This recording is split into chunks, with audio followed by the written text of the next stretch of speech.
Assalamualaikum warahmatullahi wabarakatuh. Perkenalkan, nama saya Muhammad Azmi Fariji. Saya ingin menjelaskan emosi dan suasana hati. Emosi, apa itu emosi? Emosi merupakan perpaduan dari beberapa perasaan yang mempunyai intensitas emosi yang relatif tinggi, yang dapat menimbulkan suatu gejolak usaha batin. Emosi sama halnya dengan perasaan yang membentuk suasana kontinuum yang bergerak dari emosi positif sampai yang bersifat negatif. Suasana hati, apa itu suasana hati?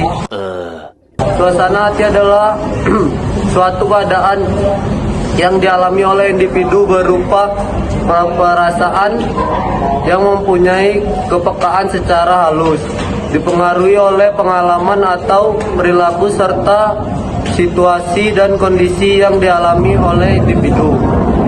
Perubahan mood atau suasana hati dipengaruhi oleh secara berinteraksi antara suatu individu dengan individu lainnya di sebuah lingkungan sosial. 24 hours later. Nah, ada beberapa faktor yang dapat mempengaruhi suasana hati dan emosi di lingkungan kerja. Yang pertama, ada lingkungan kerja yang aman dan nyaman. Lingkungan kerja yang aman dan nyaman dapat memberikan rasa aman dan tenang pada karyawan. Sebaliknya, lingkungan kerja yang tidak aman atau tidak nyaman dapat menimbulkan ketidaknyamanan dan kecemasan pada karyawan. Kedua, ada hubungan dengan atasan dan rekan kerja. Hubungan yang baik antar atasan dan karyawan serta antar rekan dapat menciptakan suasana hati yang positif di lingkungan kerja. Sebaliknya, hubungan yang buruk dapat menimbulkan ketegangan dan merusak suasana hati di lingkungan kerja. Yang ketiga ada kualitas tugas pekerjaan. Pekerjaan yang sulit atau monoton dapat menimbulkan kebosanan dan kelelahan pada karyawan. Sementara tugas yang menantang tetapi memotivasi dapat meningkatkan semangat kerja dan suasana hati yang positif. Yang keempat ada kebijakan perusahaan. Kebijakan perusahaan yang adil dan transparan dapat meningkatkan kepercayaan dan kepuasan karyawan. Sementara kebijakan yang tidak adil atau tidak transparan dapat menimbulkan rasa ketidakpuasan dan kekecewaan pada karyawan. Nah, yang selanjutnya itu adalah cara meningkatkan suasana hati dan emosi di lingkungan kerja. Yang pertama, menciptakan lingkungan kerja yang aman dan nyaman.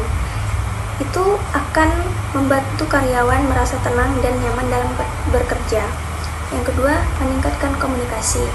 Meningkatkan komunikasi antara lain yaitu dapat membantu menciptakan hubungan yang baik dan saling mengerti. Yang ketiga itu memberikan kebijakan yang adil dan transparan. Itu untuk meningkatkan kepercayaan dan kepuasan karyawan.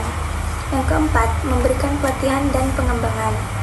Memberikan pelatihan dan pengembangan dapat membantu karyawan meningkatkan keterampilan dan pengetahuan mereka, yang pada akhirnya dapat meningkatkan kepercayaan diri dan juga motivasi dalam bekerja.